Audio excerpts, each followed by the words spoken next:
Gujarat Fluorochemicals announced today that the board of its subsidiary GFCL EV Products has approved the raise of 1,000 crore rupees at an equity valuation of 25,000 crore. The promoters of the Inox GFL Group led the round in the fundraise along with several marquee investors. We have Devansh Jain, Executive Director of Inox GFL, to discuss more about this fundraise, and I'm joined by my colleagues Neeraj and Varsha for the same. Devansh, thank you so much for taking time out for us. Hi, it's a pleasure to be with you. So, to start with, I do want to know more details about the fundraise and any possible details you can share regarding who key investors are. Look, so what we've done today is we've announced 1,000 crore capital raise in GFCL EV at a valuation of about 25,000 crores. Post this transaction, Gujarat Fluoro will continue to own about 96.2% of GFCL EV. We've got some of the largest family offices owned by some of the largest business conglomerates in the country to come in and invest.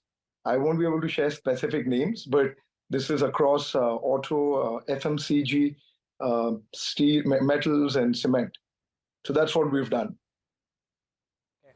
Devansh, good afternoon. Neeraj here. Congrats on this. What's the way ahead, Devansh? So what happens with regards to the entity itself? I'll come to the orders and other aspects, but is there a further fundraise because you have certain expansion plans as well? Give us some details about that. Look, so what we're doing basically in GFCL EV, we've set out to build out one of the largest integrated battery chemical complexes in the world outside of China, probably the largest outside of China. And what that encompasses is we're setting up products across EV and ESS. And these are categorized into three parts. One is battery chemicals, where we're making the salts, the electrolytes and additives. The second being the cathode active material, which is LFP. And the third being high-end fluoropolymers like PVDF and PTFE, which are used as binders on the EV side. Now, typically, the EV battery is about 40% of an electric vehicle's cost. And the products we make, depending on which chemistry you follow, would be about 30 to 40% of the battery cost itself. In effect, we control about 12 to 15% of an electric vehicle's cost. What we've done is we've announced a capex program of about 6,000 crores over the next 2 to 3 years. We've already deployed about 1,500 crores, which is equity, from Fluoro into GFCL EV. We have raised 1,000 crores at this point in time. There would be another round, which should happen in the near future, which would probably be another 1,000 odd crores. So overall, with the 1,500 crores of equity done, which we've already put in, 1,000 more which we are putting in, and an incremental 1,000 which we intend to raise, it would be large enough to effectively take care of the entire capex program, including the internal accruals which will play out over the next 1, 2, 3 years. As is known at the Inox GFL Group, we're completely debt averse. We don't want debt in any of our operating entities across the entire renewable arm. We're net cash.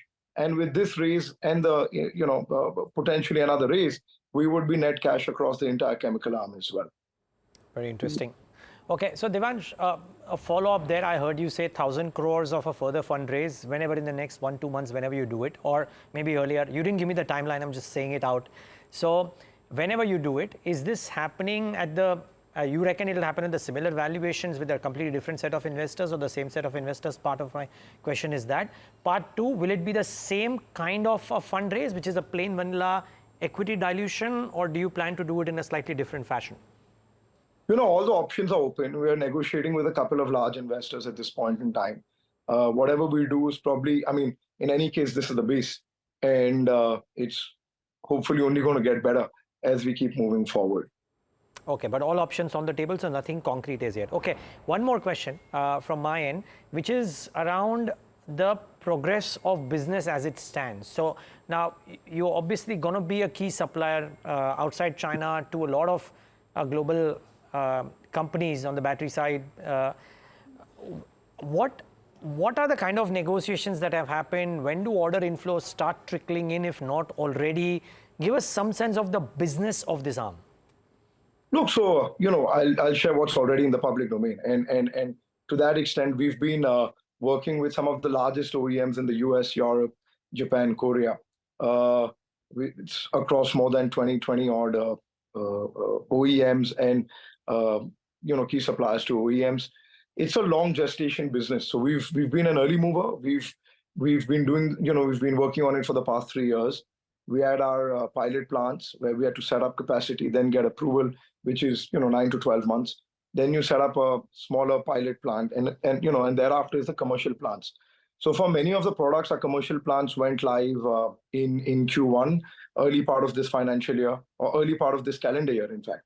That's LiPF6 electrolytes.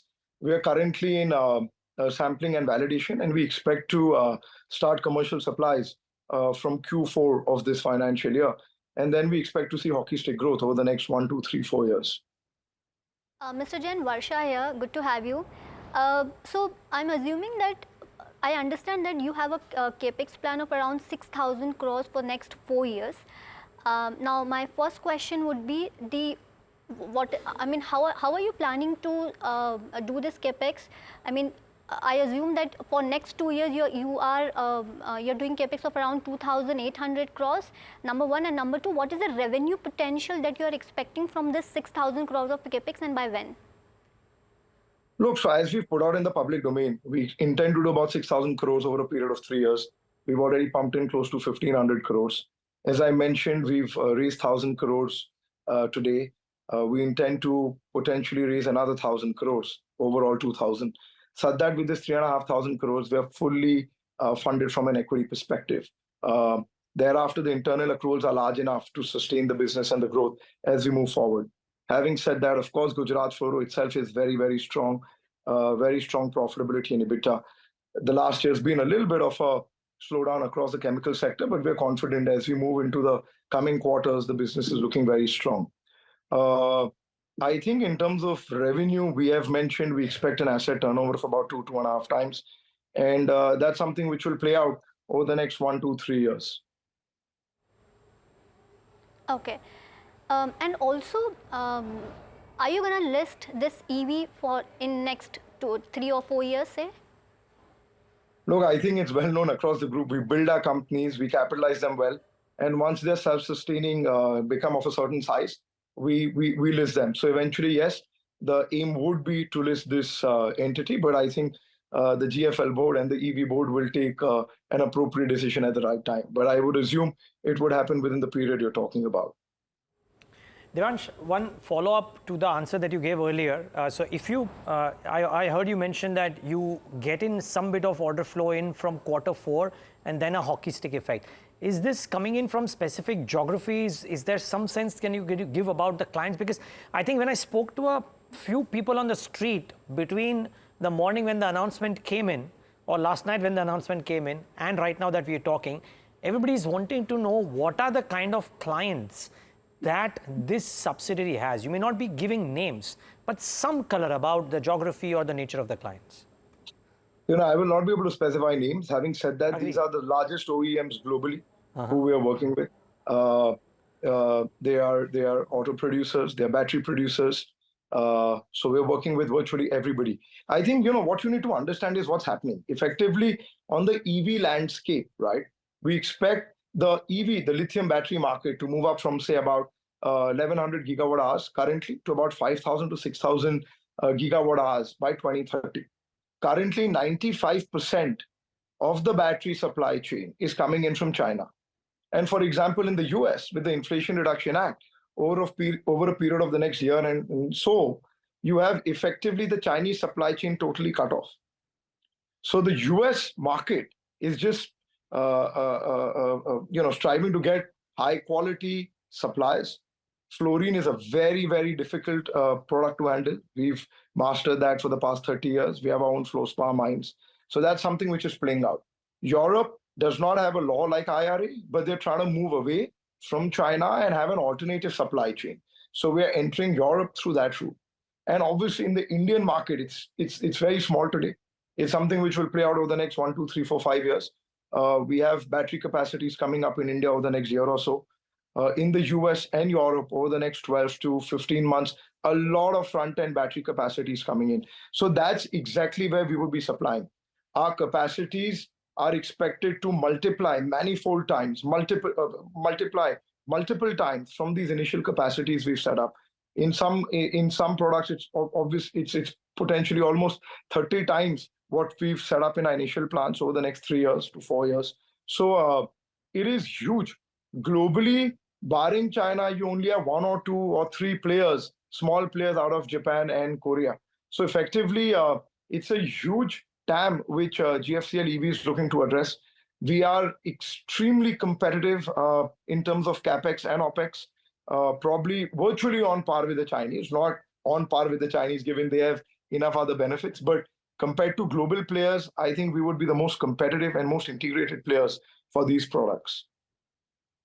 Final question, and this is from a novice really, but considering that all the noises speak about how the battery technology is undergoing a shift which will change maybe every year or every 3 years, if you will, would capacities that you're setting up be fungible to move from, let's say, lithium-ion to some others, should the technology for EV batteries change as well?